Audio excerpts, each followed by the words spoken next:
বন্ধুরা, তোমরা সকলে কেমন আছো? আশা করি সকলেই ভালো আছো। আজকে আমি তোমাদের সঙ্গে শেয়ার করব আমি ভাড়ে একটু একটু করে কত পয়সা জমিয়েছিলাম এবং কতটা হলো সেটা আজকে দেখছি।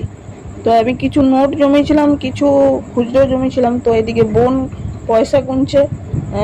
50 টাকার নোট আছে, 20 টাকা আর 10 টাকা আর কয়েনও কিছু আছে। তো দেখে নি কতটা জমিয়েছি আমি। এটা মিনিমাম 1 বছর ধরে আমি জমিয়েছিলাম। তো এইদিকে 10 টাকার নোটগুলো গুনছে বোন আর এদিকে কয়েন গুনছে। তো আমার ভিডিও তোমাদের যদি ভালো লাগে তোমরা আমার চ্যানেলটি সাবস্ক্রাইব করে দিয়ে পাশে থাকা বেল আইকনটি প্রেস করে দেবে নতুন নতুন ভিডিও আপডেট পাওয়ার জন্য। তো দেখে নি কত টাকা হয়েছে। তো মোটামুটি অনেকটাই পয়সা গোনা হয়ে গেছে। তোমরা এরকম ভাড়ে আমার মতো পয়সা জমাতে কারা কারা ভালোবাসো কমেন্টে জানাবে। আমার এই ভাড়ে ছিল 2750 টাকা মতো। তো আমি ভাবিনি এতটা হবে, আমি ভেবেছিলাম 2000 টাকা মতো হবে। তো যাই হোক, দেখা হচ্ছে।